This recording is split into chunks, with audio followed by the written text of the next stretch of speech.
Terima kasih masih bersama kami dalam Kompas Aceh. Saudara Direktorat Jenderal Bea Cukai menyebut Aceh masih menjadi pintu utama masuknya jaringan sabu internasional ke Indonesia. Tahun 2021 lalu, jumlah pengungkapan sabu oleh Bea Cukai bersama tim penegak hukum lain di Indonesia berjumlah 4,5 ton. 80% diantaranya diungkap di laut dan pengungkapan paling banyak ada di perairan Aceh.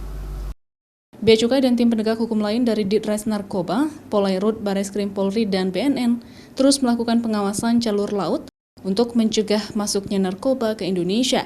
Dari data Bea Cukai, perairan Aceh masih menjadi jalur utama masuknya narkoba dari jaringan internasional.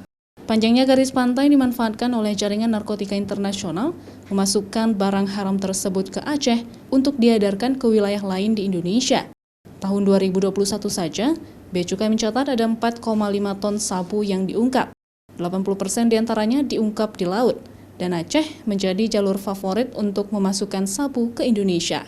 Syarif Hidayat, Direktur Interdiksi Narkotika Direktorat Jenderal Bea Cukai mengatakan, untuk mengawasi jalur laut Indonesia dari peredaran narkoba, Bea Cukai mempunyai 150 kapal. Namun panjangnya garis pantai menjadi kendala lolosnya para tersangka dari pengawasan. Sementara itu, kerjasama tim di darat dengan kepolisian membantu pengungkapan narkoba selama ini. Bea Cukai dan bekerjasama dengan teman-teman kepolisian itu sekitar 4,5 ton dalam 1 tahun. Tahun ini baru berjalan 2 bulan lewat beberapa hari, kita sudah dapat lebih dari 1 ton. Nah tentunya ini merupakan suatu tantangan yang luar biasa ya. Pengawasan, pencegahan sedemikian rupa, toh tetap barang-barang itu masuk, artinya apa? Permintaan masih cukup banyak di dalam negeri. Masih masifnya peredaran narkoba dan juga hasil pengungkapan yang banyak, terutama menggunakan jalur laut sebagai pintu masuk narkoba, menandakan permintaan barang haram ini masih cukup besar.